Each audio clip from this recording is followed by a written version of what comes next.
Imagine que você acordou dentro do cockpit de uma nave espacial alienígena. Luzes piscam, sons altos ecoam de todos os lados, e o painel de controle está cheio de alavancas. Você não faz ideia de como chegou ali, e o mais assustador? O seu próprio traje espacial parece ter vontade própria. Seus braços flutuam sem direção, suas pernas dão solavancos aleatórios. Você é um mero passageiro do caos. Durante os primeiros meses de vida, essa é exatamente a experiência de ser um bebê humano. Mas, em algum momento mágico entre o 4º e o 6º mês, algo extraordinário acontece. Você esbarra em um botão e a nave muda de curso. Você percebe que não é apenas um passageiro. Você é o piloto. Nós nascemos incrivelmente prematuros em comparação com outros mamíferos. Para que nossos cérebros gigantes pudessem passar pelo canal de parto de uma espécie bípede, a evolução fez um acordo. Terminaríamos de nos formar do lado de fora. É por isso que, nos primeiros 3 meses, o bebê é governado por reflexos primitivos. Se o bebê se assusta, os braços se abrem no reflexo de Moro. Se algo toca sua bochecha, ele vira a boca buscando alimento. Ele não está escolhendo fazer essas coisas. O corpo dele está operando em um piloto automático de sobrevivência. Mas enquanto esse show de reflexos acontece por fora, uma revolução biológica silenciosa está ocorrendo por dentro. Vamos mergulhar no cérebro de um bebê de 4 meses. A massa cinzenta está fervilhando.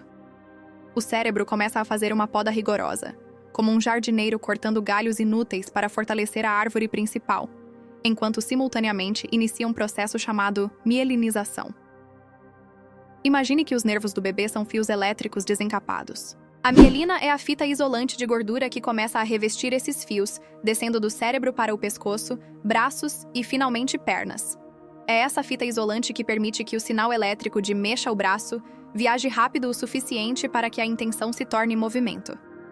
Ao mesmo tempo, o córtex visual está amadurecendo rapidamente. Os olhos do bebê, antes míopes e vagos, agora começam a trabalhar em equipe, sobrepondo 2 imagens para criar a percepção de profundidade. Ele finalmente consegue calcular a distância exata entre sua mão gordinha e aquele móbile pendurado no berço. A biologia construiu o palco, afinou os instrumentos e acendeu as luzes. O corpo deixou de ser uma prisão de espasmos para se tornar uma ferramenta de exploração. A arquitetura física está pronta, mas ter o corpo preparado é apenas metade da equação. Para que o bebê realmente assuma o controle da nave, essa revolução física precisa desencadear um terremoto cognitivo. A mudança física exige o despertar da mente. A mente e o universo interior. Quando a ponte entre a intenção e o movimento finalmente se estabelece, a mente da criança passa por uma virada cognitiva sem precedentes. É aqui que nasce o conceito mais fundamental da inteligência humana: a relação de causa e efeito. Para entendermos a magnitude disso, a gente precisa olhar para um dos experimentos mais geniais da psicologia do desenvolvimento, conduzido pela cientista Carolyn Rowe Collier, na década de 1960. Imagine a cena. Um bebê de 3 ou 4 meses está deitado em seu berço, olhando para um móbile colorido. A pesquisadora pega uma fita de cetim macia e amarra uma ponta no tornozelo do bebê e a outra ponta no móbile. No início, o bebê se move de forma aleatória, como sempre faz. Um chute despretensioso acontece. De repente, o móbilo balança. O bebê para. Ele olha. Seus olhos se arregalam. Então, ele tenta de novo. Chuta a perna. O móbile dança e toca música. Em questão de minutos, a atividade aleatória desaparece e o bebê começa a chutar a perna com um propósito focado, quase atlético, rindo de alegria. O que a doutora Rowe Collier provou ali não foi apenas que bebês têm memória, mas que eles vivenciam uma epifania profunda, o que Jean Piaget chamaria de reações circulares secundárias. O bebê descobriu a agência. Ele descobriu o eu. Pense na mente desse bebê como um terreno baldio onde um grande edifício está sendo erguido. Até este ponto, os alicerces eram apenas tijolos de sensações isoladas: frio, fome, luz, som. Mas o momento em que ele chuta o berço e o mundo balança é o momento em que a mente ergue a primeira e mais importante coluna de sustentação do edifício da identidade. A noção de que existe um limite onde o eu termina e o mundo começa, e que o eu tem o poder de alterar o mundo. É uma biblioteca sendo inaugurada, e o primeiro livro colocado na estante ensina que a realidade é maleável à nossa vontade. A lógica infantil, antes difusa, ganha contornos afiados. A percepção do ambiente muda completamente. Aquele chocalho não é mais apenas um objeto vermelho. É um objeto que faz barulho se eu o sacudir. A chupeta não é apenas plástico macio. É algo que eu posso jogar no chão.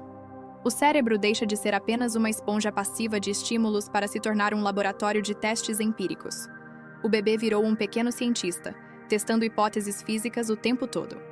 Mas essa descoberta mágica de que a própria ação transforma o universo esbarra rapidamente em um detalhe crucial. Os objetos mais fascinantes e imprevisíveis desse universo não são de plástico ou madeira. Eles respiram, falam e têm olhos. A mente não constrói a si mesma no vazio de um berço solitário. Ela precisa desesperadamente de um espelho. O vínculo e o contexto social. A descoberta de que controlamos o mundo ao redor ganha sua força verdadeira quando o bebê percebe que pode controlar não apenas objetos, mas pessoas. Quando o bebê joga a colher no chão pela 10ª vez consecutiva, ele não está querendo irritar os pais. Ele está conduzindo um rigoroso experimento social de causa e efeito. Se eu jogar isso, aquele adulto gigante vai fazer uma cara engraçada, pegar a colher e me devolver? É a agência física transbordando para o vínculo emocional. Nesse estágio, o desenvolvimento é guiado por algo que pesquisadores de Harvard chamam de serve and return, servir e devolver, como em um jogo de tênis. O bebê serve um comportamento, um sorriso, um balbucio, um chocalho atirado, e espera que o ambiente devolva uma reação. Essa coreografia social é o que cimenta a saúde mental e emocional para o resto da vida. E nós sabemos disso graças a estudos perturbadores, porém essenciais, como o experimento da face imóvel, Still Face Paradigm, do Dr. Edward Tronick. No experimento, uma mãe brinca alegremente com seu bebê, reagindo a cada sorriso e movimento dele. O bebê está no ápice do seu poder, sentindo-se o dono do mundo. De repente, a mãe é instruída a virar o rosto e voltar com uma expressão completamente neutra, uma face imóvel, ignorando as tentativas do bebê de interagir. Em segundos, o bebê percebe que perdeu sua agência. Ele tenta sorrir mais forte, depois aponta, e então, ao notar que suas ações não têm mais impacto sobre o mundo social, seu corpo colapsa em angústia e ele começa a chorar em desespero. O estresse inunda seu sistema. Isso nos mostra uma dura realidade sobre o impacto do nosso ambiente.